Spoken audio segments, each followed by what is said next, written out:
Yes, good morning again. Welcome back to Classic Dirt Bike TV and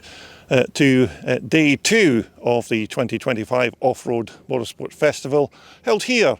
in the fantastic grounds of Drumlanrig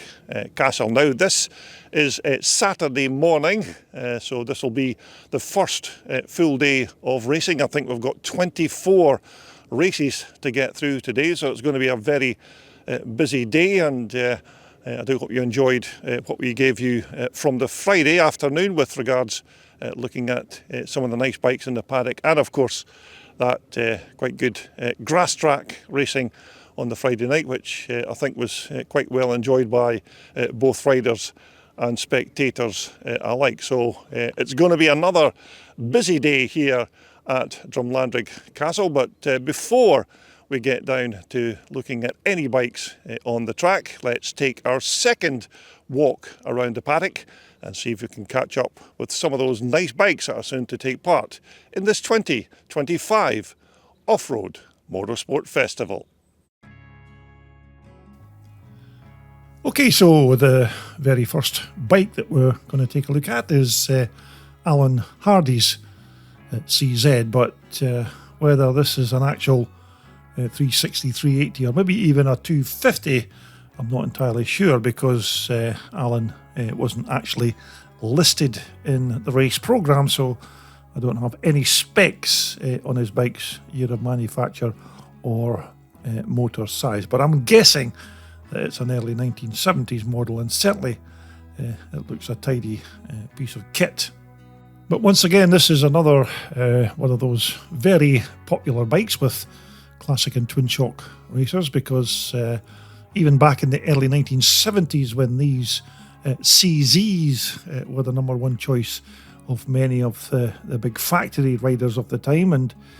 also some of the big names of their day cut their teeth riding these Czechoslovakian two-strokes, and even here in 2025 these Czech racers are still as popular as ever, and you only have to walk around one of these vintage dirt bike paddocks to see the many different types of models that are still racing. So that has to be testament to the bike's longevity and popularity. And of course, the other plus point here is that there's always plenty availability when it comes to upgrades and spare parts. So it's certainly a win-win situation if you're looking for a CZ to try your hand at classic or twin shock racing. Anyhow, you can see that Alan's had the now popular Peter Gerrard gear shifter linkage upgrade done on his CZ shifter mechanism. Now, this new fangled linkage system does do away with the long throw that you used to get from these old CZ shifters, and by substituting this Peter Gerrard design, your old CZ can change gears just as good, and if not better, than your Japanese equivalent machine. Although this impromptu padlock system isn't, of course, a new prototype. I think this is Alan's idea of a new security system just to stop undesirables pushing his bike away into the night when it's left unattended. Anyhow, as I just mentioned earlier there, Alan wasn't actually listed in the race programme as taking part in this off-road festival event at Drumlandrig, and his bike could have quite simply been just a show bike for the weekend, but nevertheless, either way, it was still quite good to see another old Czechoslovakian CZ in and around the Drumlandrig paddock. Now, there were various other types of motorcycles on display at Drumlandrig Motorsport Festival weekend, and although these three-wheelers weren't exactly classic two-wheeled motorcycles, they were a fantastic collection of three-wheeled ATCs from CAM Engineering, who for their day job, I think, are a heavy plant suppliers from Castle Douglas, but they did take a bit of time off to show their very unique collection of Jap ATC three-wheelers. So let's just take a quick look around some of them, beginning with this 1983 Honda ATC 200X, which I don't suppose is a full-blown off-road racer. Probably this is more of a fun bike with that relatively small 200cc Honda four-stroke engine in the chassis, which I'm pretty sure is much the same motor that Honda used to put in the two-wheeled XR200s back in the 1980s. An engine that I do remember was almost bulletproof, much like many of the other four-stroke engines that Honda built at that time. But I can imagine that you'd be able to have some quite good fun with this little ATC, or all-terrain cycles, as I think these were called. But whether or not this little Honda three-wheeler is original or restored, I don't know. But nevertheless, it's a rare and quite nice-looking fun bike. Or is that trike? I'm not sure.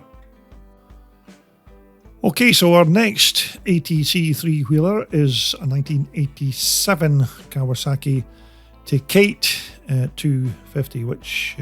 once again does look fantastic, and probably it's using the same liquid-cooled engine, maybe from the KX250 motocrosser of that same year. But according to my research, these Takate 250s, or is that Takates, as some people do call them, I think were available in four- or three-wheeled versions in 1987. So the four-wheeler would have been called an ATV quad, while our model here is the three-wheeled ATC. And according to the write-ups in some of the magazines of its time, this was a seriously quick machine, which they claim that if you were daft or stupid enough to try it, they say that this ATC could do 75 miles per hour in a straight line. But I don't think I'd like to be the one to try it myself. But for a dirt track racer, it certainly looks the bollocks, I must say. Anyhow, you can see that this particular trike's fully equipped with all the good stuff that you'd find on some of the best Kawasaki motocrossers of its day, with disc hydraulic brakes on the front and here at the back as well. And once again, whether this machine's been refurbished or it's still original, I don't know. But what a great tool for a weekend thrash around your local dirt track. Okay, moving right along now. If you're into your Yamaha dirt bikes, then you might enjoy this 1985 Tri-Z 250, or Tri-Z if you're watching this in the USA. This is another cracking ATC, which I have to say does look like a brand new one from 1985, but then again, this one here could have had that full refurb treatment. Now, I'm certainly not the guy to speak to about ATCs, because I know absolutely nothing about them, but I'm guessing once again that just like many of the other ATCs, quite a lot of the parts on these bikes have been taken from the two-wheeled motocrossers of their same year. Now, of course, I'm not talking about things like wheels and tyres, but I'm pretty sure that things like the engines and transmissions will be much the same as for the motocrossers, although the gearing might be somewhat different for these three-wheeled ATCs. So there you go once again, another cracking machine that I'm guessing will be quite a lot of fun to ride, and pretty damn quick as well, I suspect. But the final ATC in this superb collection was this 1986 250R Honda. And again, after a bit of homework on my behalf, it's said that these 250Rs were made from 1981 right up to 1987. And originally, these trikes would have been fitted with an air-cooled 250 engine before they then upgraded them to a liquid-cooled motor in 1985. And so the engine, as you can imagine, was a liquid-cooled 250 two-stroke rocket ship with a 6-speed transmission. And just like the Kawasaki, this Honda was rated to do 80 miles per hour in a straight line, although whether anybody was actually daft enough to try it, I never found out. But in the USA, back in 1986, the Product Safety Commission ordered production to cease on all three-wheeler ATCs because of the thousands of legal battles regarding safety issues and the high accident rates. And even the dealers were ordered to remove the engines and then cut up the frames so that they couldn't resell them again. So you can see that this is certainly a rare and very interesting collection of nice three-wheeled ATC racers. And thanks once again to the guys at CAM Engineering for bringing them along to Drumlanrig Castle. Okay, so we're going back to our two-wheelers once again, and our next featured bike is Tim Grinrod's lovely Italian Moto Villa 125, another rare Italian stallion and a European classic, probably from about the late 1970s or early 80s. But just in case you're not familiar with these Villa bikes, now Moto Villa Motorcycles was the brainchild of Italian Francesco Villa, who was a very skillful rider in his own right and a highly skilled technician and engineer as well, who in his early days worked with the likes of Ducati and FP Mondial and Montesa. And Francesco's brother Walter was also a champion racer who rode an Armaki for Harley Davidson. But to cut a very long story a little bit shorter, Villa built their first motorcycle back in 1968, and in the years to follow they went on to build motocross and enduro bikes, and these Francesco Villa built engines were very successful when they were used to power go-karts on the kart racing circuits. So when it comes to Tim's featured 125, I'm not exactly sure if he told me what particular year this bike was, but I'm pretty sure that it will be late 1970s or maybe early 80s or thereabouts. And as I'm led to believe,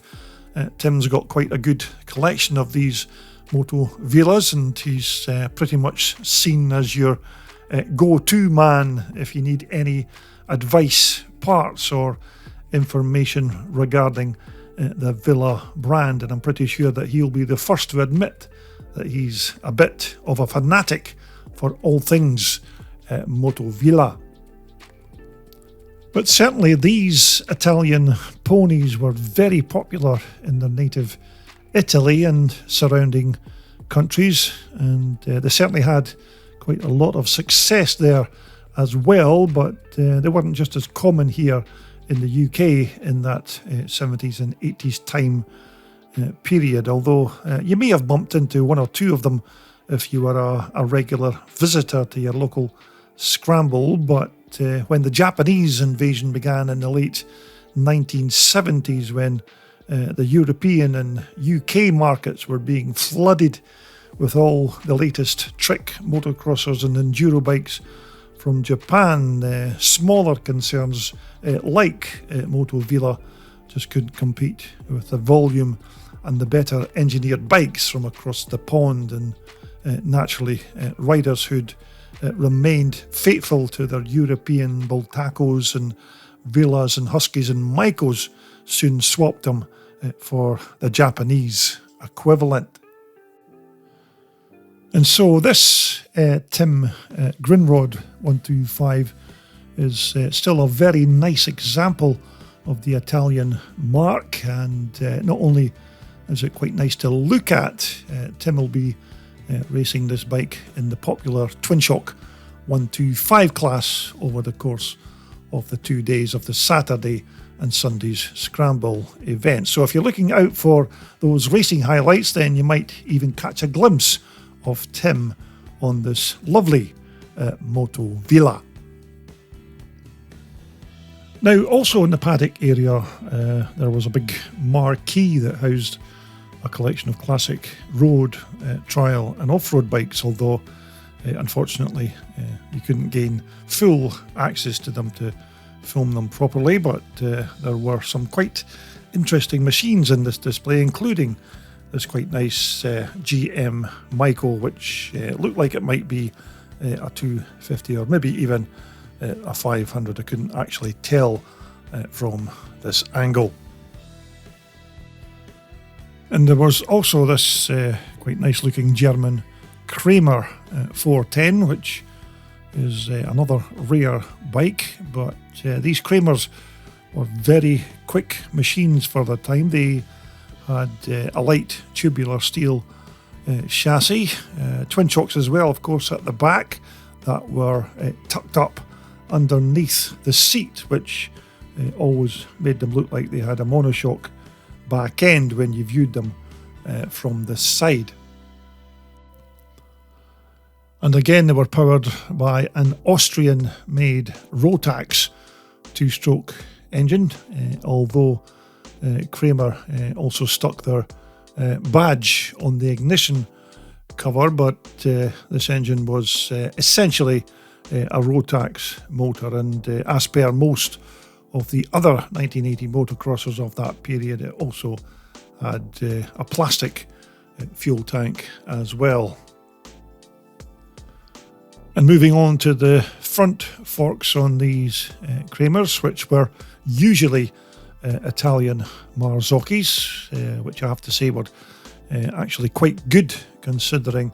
the suspension technology at that time, and normally these Kramers would be a kind of orangey colour and not this blue colour, which I think actually suits this bike, and it's the first time that I've ever seen one in blue, but somebody certainly made a very good job of tidying up and refurbishing this iconic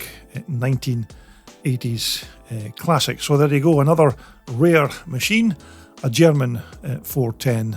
Kramer. So quite near to the Kramer was this gorgeous looking BSA 500 Gold Star, a pristine example of a British racing classic, but as to who actually owned it or built it, I don't know, because normally in these kind of displays the owner usually has some kind of information board placed alongside their bikes so that you can get some background on its life, but of course that wasn't the case here. But nevertheless, somebody again has spent quite a lot of money and time on this big beauty, and I must say they've done a first class job as well. Now this next bike here I'm quite familiar with, so this is Derek Fauld's 1974 360 Bultaco Persang, a bike that I've covered a few times here on my channel down the years, and this particular race bike is Derek's Scottish Championship winning machine from 2017, and I'm pretty sure that Derek's not ridden this bike since winning that 2017 championship, because I think he suffered an injury soon after that's kept him from racing altogether. But you can see that Derek keeps the bike in tip-top condition, and I do remember documenting Derek's championship winning year back in 2017, and this was one fast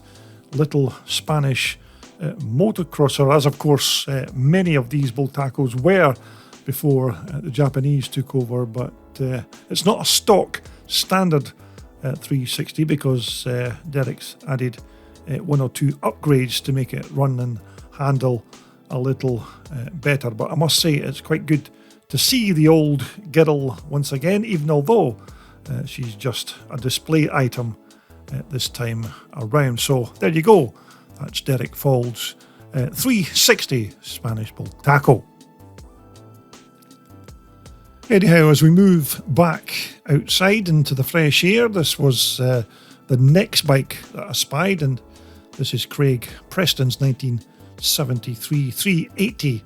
CZ, or is that CZ if you guys are still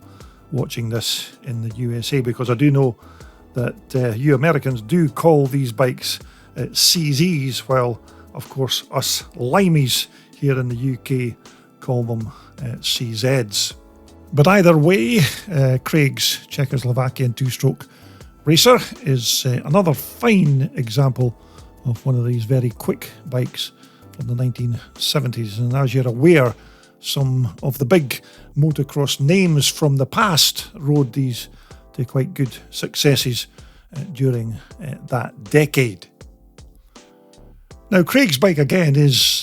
just like most other CZs of the modern age. It's not your stock standard factory built production bike that you would have bought from a dealership in 73. Almost all of these older Czech racers have usually undergone some kind of transformation of one kind or another, with some new or upgraded parts bolted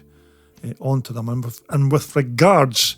new old stock bits and pieces, they do say that you can still get them direct from the Czech Republic. So as I said previously, if you're looking for a good bike to have a go at classic or twin shock racing, then these CZs are certainly worth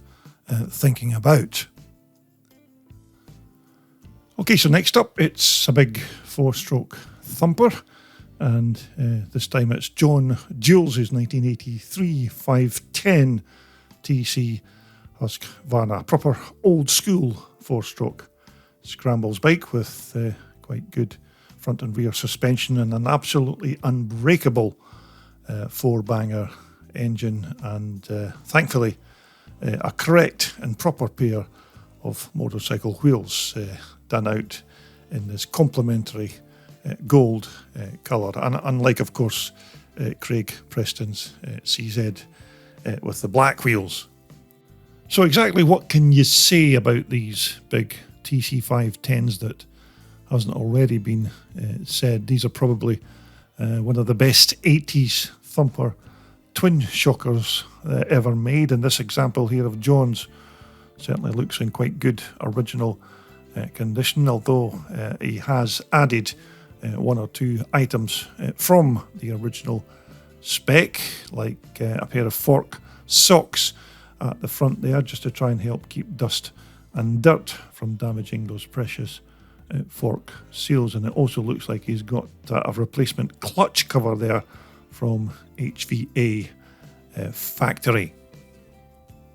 But as you know, these 510s were single cylinder with a twin exhaust port cylinder head with two header pipes that ran down this left hand side of the bike, and as standard you would have had a silencer on both sides here at the back, but John's also opted for that two headers into one tailpipe conversion, which again is quite a popular modification on these thumper motors. So here at the front end of our 510, it was Husqvarna's own suspension system, which although there wasn't an awful lot of scope for tuning or adjustments to these forks, with regards to rebound and damping settings, you could still experiment with different weights of oil or harder or softer springs. And here at the back of our 510 in 1983, we had a pair of Olin piggyback shocks that were painted blue, and they did have white springs that Husky rebranded them as Husqvarna items, but they were still essentially Olins with a different name, and as I remember, I think these were called ITCs at that time. So certainly this is another bike that you might catch a glimpse of when John takes to the track in the pre-1984 over 60s class, when he lines up alongside all of the other veteran racers. But again, another fine example of a 1980s four-stroke thumper. Anyhow, this was another quite nice Spanish Bultaco that I came across while I was doing Saturday's walkabout, and this one here is Dale Morton's 1973 250 Bultaco Persang, another quite good rendition of one of these featherweight flickable Spanish 250 speeders, which in actual fact was another little observation that I did make at Drumlanrig this year, because it appeared that there wasn't an awful lot of these Bultacos in or around the paddock, apart of course from the previous Derek Fauld's example that we had a look at earlier, which wasn't actually racing of course, but once again these Bultacos were the staple diet of many European riders in the early 1970s. And as you know, the profile of these Bultacos were elevated to almost stratospheric levels when the great American legend Jim Pomeroy entered what was basically a stock standard 250 Persang into the Spanish Grand Prix in 1973, which he actually won as a privateer, beating many of the factory works bikes of that time, because Jim was virtually unknown in European motocross for that year, because he'd done most of his racing up to then in the USA. And you can see that Dale's particular Bultaco has a few new parts from its original 1973 days, with an upgraded exhaust expansion chamber and a pair of quite nice Dutch-made Riger shocks. But these Persangs can still be very competitive in classic or twin shock terms, because as you know, they are quite light, fast and easily flickable. But I suppose the one thing that holds them back is maybe the limited suspension movement at the front and at the rear. But nevertheless, for a 52-year-old twin shocker, this one of Dale's is still a little cracker. And just to show that you can have your Maicos in just about any colour of the rainbow, this is Jessica Mason's 1981 490 Mega 2, all decked out in these nice pink World Sport graphics. And as you've already guessed, Jessica was one of the few lady riders taking part in this year's Offroad Motorsport Festival weekend, and Jessica was racing in the pre-1984 Clubman class, according to the race programme, which I think also listed her as riding a 250 and not this 490, but who knows, she may have had the smaller 250 tucked away safely somewhere else. So this particular Maicos here isn't of course the original 1981 bike. This one here is another one of those Bill Brown Wolfsport items with the chrome plated chassis, alloy swing arm and a few other reproduction spare parts. But nevertheless, that doesn't make it an inferior bike to the original design. It just tends to behave better on the racetrack. So there's Jessica Mason's 490 Maicos. Okay, so as I continued my meanderings around the paddock at Drumlanrig on the Saturday, I stumbled across these superb pair of red rocket Hondas belonging to Aaron and Chris Murphy. And as good examples go of these iconic racers, Chris and Aaron's are again a couple of belters. So unlike Dale's Bultaco that we saw earlier, these red rockets are still as popular as they ever were when they were first introduced to Europe in the late 1970s, and some people even say that these 250 Hondas were single-handedly responsible for the demise of many of the European motocross brands, because when these Hondas were let loose into the UK, it's pretty fair to say that riders had never seen anything like them before, and Honda were actually selling these bikes before they'd even built them, because they were so much in demand. And actually, I've always wondered why some of the clubs or organisations haven't already started a 250 Red Rocket Championship, because there's certainly no shortage of these Japanese racers, and you can see that the enthusiasm is already there when you walk around these classic paddocks, because these bikes are as popular now as they ever were back in the late 1970s. But there was no question at all that these CR250s were the real deal for the 1970s. They had a great steel chassis, decent suspension on the front and at the back. Well, I suppose as good as it could be for that time period. And this fire engine red two-stroke engine was a simple peach of a motor, and that was before you even did any kind of tuning, because it was blindingly fast straight out of the crate. Now, also in 1978, Honda claimed that this motor could knock out around the 36 horsepower mark, but I think in reality it was quite nearer the 30 horsepower. But the specifications of this red rocket engine were certainly impressive,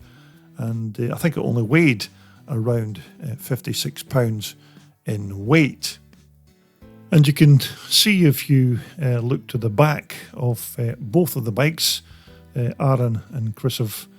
kept the original steel swing arms on their bikes, but nowadays it's quite popular to swap these for a nice shiny alloy swing arm, which I always think isn't as strong as these steel items, and the softer alloy arms do tend to crack or bend, so I think it's best to stick with these steel stock items for a trouble-free life. Anyhow, they're still a very impressive pair of iconic Honda red rockets, and I must say, although they may not have all of their 78 original parts still on them, which is just par for the course these days, they're still a very fine pair of examples of what back in 1978 were ground-breaking motorcycles. Right, so next up it's four-stroke thumper time again, and this beautiful looking specimen is Dick Tett's 1981 JBR Honda 520, and I do remember Dick telling me that this was originally a Rob Spry built JBR, so this one again has quite a decent pedigree right from the off. So this particular JBR is fitted with that almost unbreakable XR 500 Honda motor, although this one here has had all of the usual upgrades done on it. Probably a big bore kit to take it out to 520 cc, and it's also got a manual decompressor there on the cylinder head, that little blue button that you can see, and it's also had the now common scalloping done on the barrel and head's cooling fins, whereby every second fin is machined off to reduce weight and to help stop mud sticking in between the fins if it's a particularly muddy race event, which of course if left in its stock standard trim might cause the motor to overheat. And although I was never actually told on the day, I do expect that this engine here will also have been treated to a high lift cam, as well as many of these XR motors do on these JBRs. So once again, these XRs, as I said, are a single cylinder, but they have a twin port cylinder head, hence these two header pipes that wrap very neatly around the side of the engine. And in the normal run of the mill JBRs, these two headers would again lead onto a nice pair of rear silencers with one at either side of this rear mudguard. But you can see that that's not the case here with Dick's bike, because sometimes you'd even get those two headers to lead into a single tailpipe here at the back. But anyhow, on Dick's particular JBR, he's done away with the normal tailpipes altogether, and he's simply rerouted the headers down the back of the engine, and he's added a couple of short stubby silencers instead. A very neat and practical layout for the entire exhaust system, and you'll probably shed precious weight from this bike by doing so. Now, the rear suspension on this lovely JBR certainly looks like there could be a pair of Swedish-made piggyback Öhlins, but I must say I do like the paint scheme here on this JBR, and I'm not sure if this has been done by Dick himself who did it, or maybe Rob Spry, the bike's builder, but certainly complements the machine, that's for sure.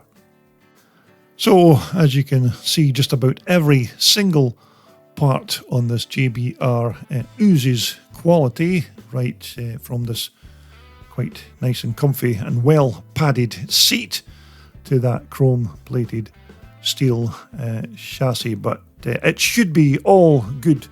to go by the time Dick takes to the track in the pre-1984 over 60s class, and I can imagine that this lovely machine here will be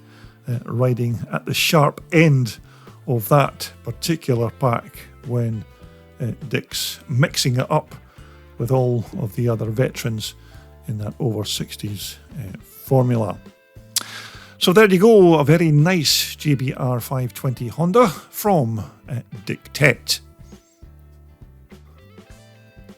But just for a bit of comparison, I did come across another JBR on my travels around the Drumlanrig Paddock, and this time it's Andrew Maddox's 1980 500, or Mad Dog, as I do believe he's called, for reasons I suppose best known to himself. Anyhow, this particular JBR, I'm almost certain, is another bike built by the very skilled hands of John Hand Racing, or JHR for short, and we've certainly covered quite a few of John's creations here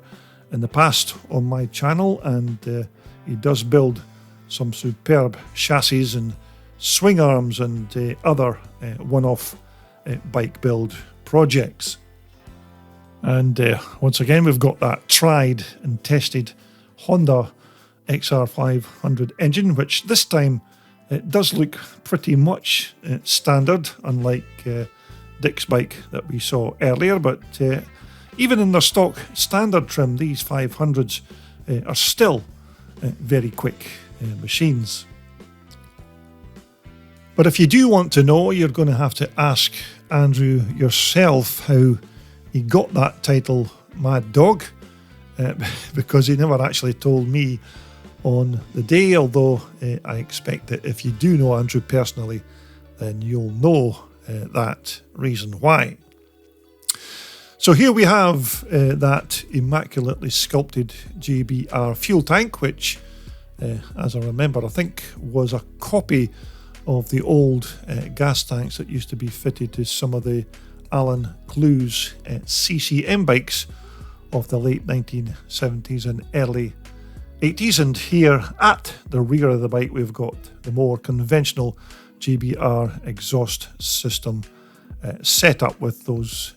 two header pipes that lead onto a couple of quite tidy alloy tailpipes that stick out in the back of the bike. And this is the more common layout you'll find on the JBRs. But anyhow, there we go, another nice example again. That's Andrew Maddox's John Hand Racing JBR 500. Okay, so just to finish off this episode 2 of our Saturday's walk around the paddock, we're going to finish off by taking a look at Cecil Pearson's fantastic collection of Jap scramblers that he brought over from Northern Ireland. Now, Cecil's bikes and his team were without doubt the star attractions of the 2025 Offroad Motorsport Festival this year. And this time round, Cecil's managed to squeeze 8 Jap scramblers into the back of his trailer, consisting of an assortment of Rickman framed bikes and Harry Stitt built chassis as well. Of course, along with all of their fuel and riding gear and tools, and just how Cecil actually manages it at all, I don't know, but to interested bike fanatics who were passing by, Cecil was certainly kept very busy answering questions of how and why he put this assortment together. But if you're a regular viewer or subscriber to my channel, you'll probably by now know the full story, because we've documented this unique collection of vintage racers quite a few times in the past. And for some strange reason, no matter how often you come across this Jap collection, you never seem to tire of looking at them, because not only are they interesting as a static motorcycle display, every single one of these bikes is a regular track race machine, which is something that you certainly can't say for a lot of motorcycle collections. And I can just see Tim Britton there on the right getting some pictures for the Classic Dirt Bike magazine. Now, there was one particular example that was drawing the crowds at this year's Drumlanrig event, and it was this bike here, which is Cecil's latest creation, and of course Jap racer number 10. And this one again has a Harry Stitt built chassis with, of course, the Jap motor inside, although this particular bike here is going to be used for twin shot racing and not classic racing like some of the others. But we've already done a full feature on this bike on my Classic Dirt Bike TV channel, so you can check that out if you want to know the full story. And if you're at all interested in what the bike actually sounds like and runs like, then take a look at the Friday evening's grass track from this event to see the bike in action. So, as you'd expect, it is quite a colossal undertaking for Cecil to be able to keep all of these bikes running and racing on the track every other week. A task that I do know he performs mostly single-handedly, and he's now into his 80s, so it must be like being back in full-time employment again. But of course, the payback for Cecil is seeing these bikes perform on the track and winning races. And as we take a look at this shot here of the team of Jap riders, we've got James Thompson on the right there. Next to James, we've got Callum Pearson. Next to Callum, we've got John Griffiths trying to smile. And as we make our way on to the left-hand side, at the extreme left there, we've got Harry Stitt, who of course is the chassis builder of at least 4 of the bikes. And next to Harry, we've got Harry's dad, Martin, on the extreme left, all smiling away, trying to enjoy their day. So anyhow, as I've said, we've already covered Cecil's collection in much more detail in some of the other videos that we've posted, so we're not going to take up an awful lot of time in this particular instance, although we've still yet to take a look at the bikes in the Saturday and Sunday's scramble events, which we will get around to quite soon, but they shouldn't be too hard to spot because these bikes are usually riding at the front of the pack, which in itself is quite amazing when you consider the engines that are powering these bikes are 95 years old now, but that doesn't appear to stop them from taking on the much more modern machines they come up against in the pre-1968 Unlimited class. But these are just a few of the bikes that you can look forward to taking a look at when we do our last stroll through the Drumlanrig Racing Paddock for 2025. And these are just some of the classics that we captured on the Sunday just prior to racing commencing. So certainly a few gems here to look out for when we post our next video from this Drumlanrig Offroad Motorsport Festival. But for the time being, thanks again for watching Classic Dirt Bike TV, and until the next time, it's cheerio for now.